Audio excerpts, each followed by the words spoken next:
rephrasing it does not mean truthfulness necessarily. People way back in the teens and the 20s and the 30s, all the people that became stars would make the music their own even then. Fanny Brice, Sophie Tucker, Al Jolson. They weren't dead sounds that those people made. They were sounds that came out of them, and truth that came out of them. Whether you liked it or not, that's what it was. That's what they did. In today's world, in the opera world, you have a Renee Fleming and sometimes a James Morris who make things their own. You have a Bruce Springsteen, a Neil Diamond, a Melissa Manchester, not a Celine Dion, who identify themselves because of their human beings and what they can do through music. Fred Astaire did that during the 30s. Lawrence Tibbett did that. The people who achieve that are the people who have a charisma with an audience because they're connecting. And they are the ones who connect with other actors to make something happen.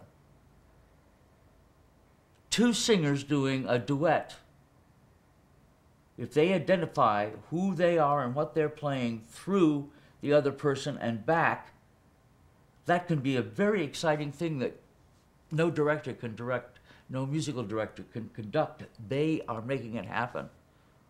And the conducting is a part of the accompaniment that helps make that happen.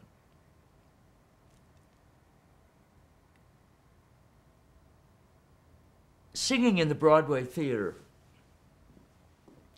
should be simple. Now, at the turn of the century, when there was so much operetta,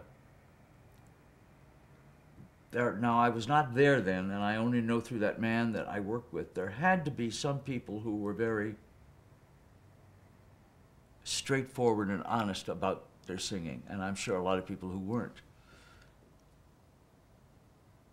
But in today's world, music is not as rangy as it was during the 1900s and the 10s and the teens and the 20s particularly.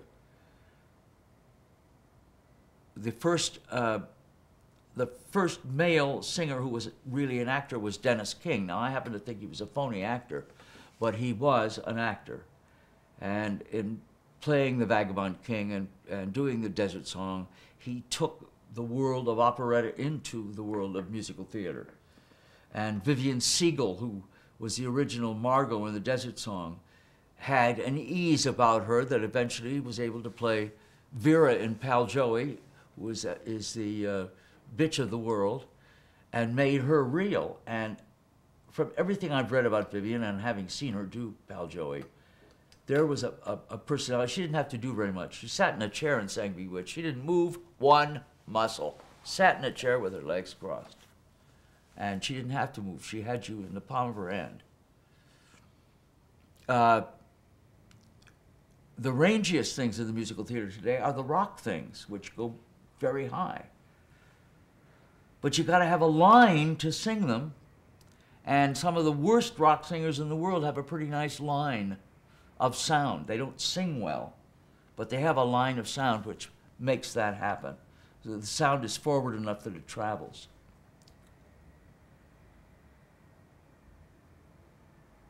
A lot of the composers today, Cy Coleman, Johnny Kander, Charles Strauss, understand the voice.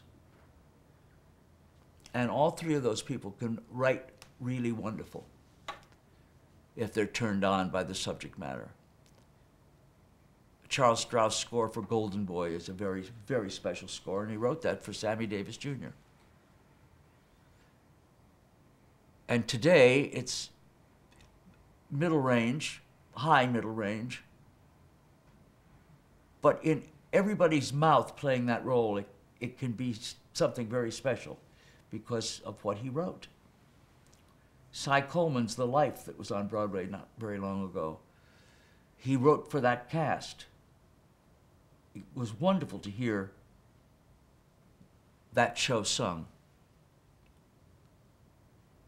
Remember that George Gershwin found a cabaret singer named Ethel Merman and wrote a role for her in Girl Crazy.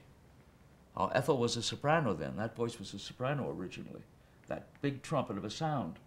As it got lower, it became a belting sound, but it originally was a soprano. Imagine how thrilled he was to hear that big sound that came out. Ginger Rogers, I worked with in a show called Tavarich, and got her around the piano to teach her the vocals, and I asked her if she would mind singing in her head voice rather than her belt voice. And she looked at me and she said, "That's what George Gershwin asked me to do." I said, "Well, the reason I'm asking you to do that is because your belt voice is hollow and doesn't have any ring. Your middle voice, your soprano, your head voice has a nice warmth and ring to it." And she said, okay. So we moved the keys up and she sang it and she was terrific. But George Gershwin found her, and he found a wonderful sport in life in John W. Bubbles, who was also a vaudevillian performer. And he wrote Sport in Life for him. And Bubbles had a high voice. So Sport in Life sings way up high. He doesn't always today, because most people who play Sport in Life are high baritones instead of tenors. So they take out the B flats and pull some of the keys down to do it.